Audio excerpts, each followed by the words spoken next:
lecturers, teachers, and my dear friends. Good morning to all of you. First of all, introduce myself. My name is Nisha, 11th class from medical stream. Today my topic is about Ekta Divas, meaning National Unity Day. National Unity Day is celebrated on 31 October every year. It is the birth anniversary of Sardar Vallabhbhai Patel. He was the first Deputy Prime Minister of India.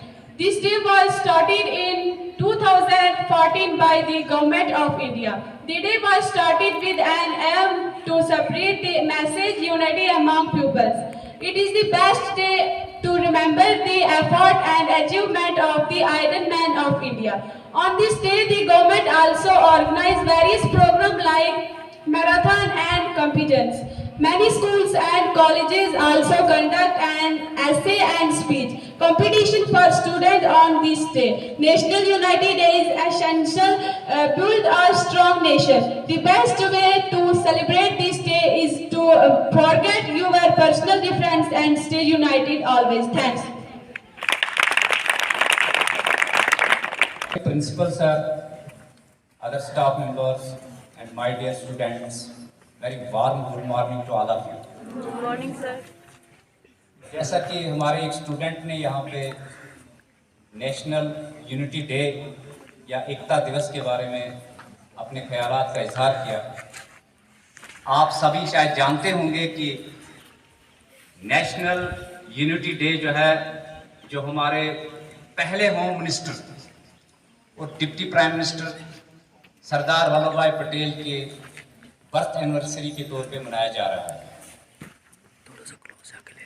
तो उन्होंने सरदार वल्लभ भाई पटेल ने जो India जो princely states में divided था, उन्होंने बहुत ज़्यादा काम किया और सभी स्टेट्स को अलग इकट्ठे करके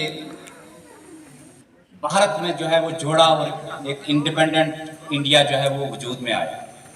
सरदार वल्लभ भाई पटेल जो थे, उन्होंने एज होम मिनिस्टर जो है बहुत सारे काम किए। और नेशनल इंटीग्रेशन का मतलब होता है कि हम सारे भारतीय जो हैं, irrespective of caste, creed, colour, इकट्ठे मिलकर अपनी नेशन की खुशहाली और प्रॉस्पेरिटी के लिए काम करें।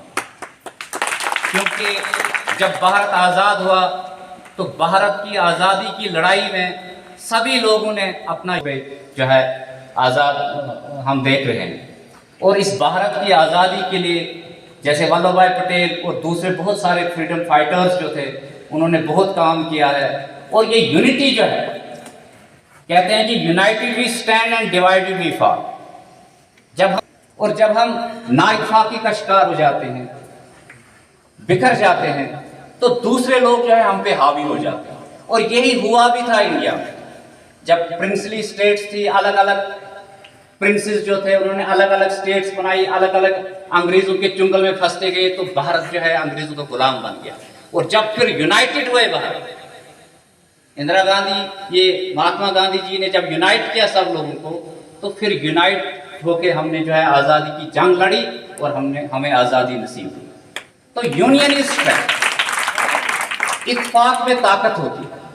जो भी काम हमने करना है वो इकट्ठे मिलकर समझौते से करना चाहे, मशवरे से करना चाहे, उसमें कामयाबी होती है।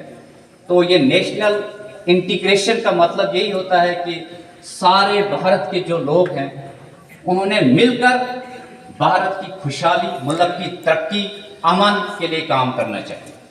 क्योंकि जब तक हम इकट्ठे मिलकर भेदभाव को दूर नहीं करेंगे, तब तक हमारा मुल्क जो है तरक्की नहीं कर सकता है। तो हमारी मुल्क की तरक्की का राज जो है वो इसमें, तो जब भी किसी भी कौम में, किसी भी मुल्क में के लोगों में नाइतफाकी होती है, तो दूसरे लोगों को, दुश्मनों को मौका मिलता है और वो हम पे हावी हो जाते हैं। तो आज अक्टूबर को उसको सेलिब्रेट करना है सरदार वल्लभ भाई पटेल के बर्थ एनिवर्सरी के तौर पे। और यही मैसेज है उसमें कि हमने यूनिटी पे काम करना है, हमने इकट्ठे मिलकर काम करना है, क्योंकि यूनियन इज स्ट्रेंथ, इत्तेफाक में ताकत होती है। इससे हमारा मुल्क जो है तरक्की करेगा और हम भी जो है आगे बढ़ेंगे। तो यही मैसेज आज का था हमारा कि नेशनल यूनिटी, हमें इकट्ठे मिलकर जो है वो काम करना है। थैंक्स।